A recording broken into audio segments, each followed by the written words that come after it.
What's up guys, Rogue9 here. Over the last few months, Ubisoft have been getting increasingly tougher on toxic behavior in Rainbow Six Siege, and in a brand new dev blog post, they have just outlined kind of a roadmap of different steps they're going to be taking throughout 2018 to tackle this issue even more. So let's take a look at what they have in store for us.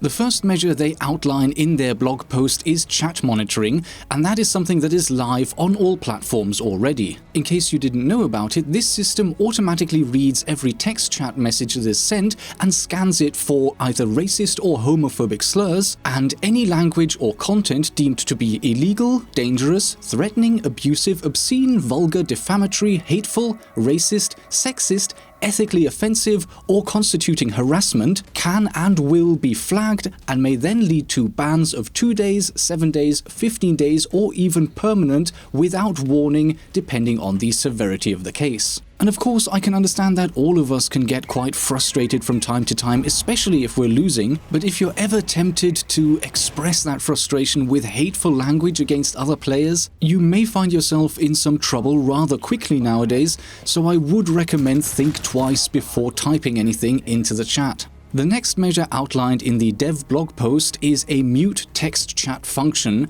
and it is expected to go live in Season 3. Basically, what this will allow you to do is to mute individual players, not just their voice, but also separately mute their ability to text chat to you. So the thing we have right now is you can either leave the text chat on and anyone in the game can contact you, or you turn it off altogether, which means you might not be able to communicate with players that you actually do want to chat with.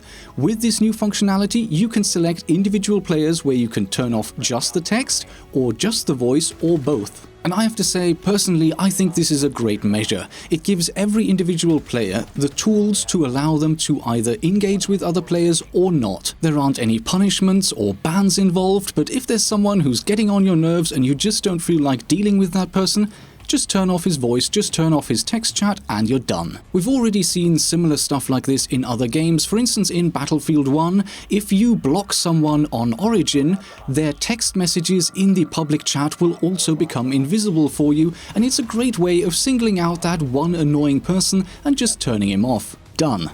Also expected to go live in Season 3 is an automatic chat filtering system. This will basically recognize certain offensive words and then replace them. It doesn't say with what, but I'm assuming we'll see either ***** or something similar. Of course, there was that one April Fool's joke, I think was it last year in Overwatch, where if people typed certain annoying things into the chat, they would actually be changed into something positive. Correct me if I'm wrong which game it was, but that was quite interesting, and maybe we'll see something like that, who knows. Anyway, aside from the text chat replacement, there will also be a notification to the offending player, and the number of times that you trigger this filter will also be tracked, so that if you do it too often, someone may start to take a look at your activities. And again here I have to say, I quite like this measure. I mean, it immediately gives you a heads up and tells you, hey, hang on, what you were trying to type is not something we like seeing, and we've gone ahead and replaced it, and that gives you a chance to make a decision of whether or not you want to continue with that kind of behavior. It's not an immediate ban, it's not an immediate penalty, but it gives you a heads up, and I do like that. And at the same time, also manipulating the text you're trying to send makes it a better experience for the people that you're trying to either just annoy or have banter with, or that you're actively trying to harass, whatever the case may be. So I do like this, I think, on both fronts. It protects the other players, but it also gives you a chance to make sure that you can make a choice about whether or not you want to actually go ahead and keep doing that. And last but certainly not least, this is probably one of the most anticipated changes and something that has been kind of missed out until now, and that is that from Season 2 and onwards, team killing is going to be addressed. Now, we already have fairly robust measures in place that will auto-kick players who team kill too many times, but the issue we see with those measures is that they are only active within that specific game.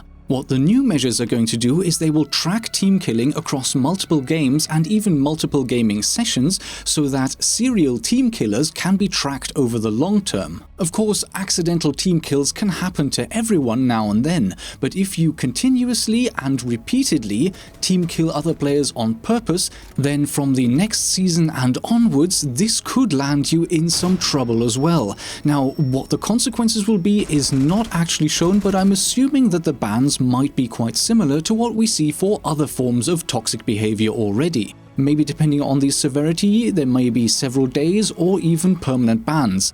That's just my guess though, the blog post is not specific on that at this stage. So there we have it, 3 new anti-toxicity measures, and I have to say that I quite like them. Especially the first 2 are quite soft touch in that they don't immediately punish a frustrated player, but at the same time they allow other players in the session to have a more enjoyable game without having to deal with any aggravation if they don't want to.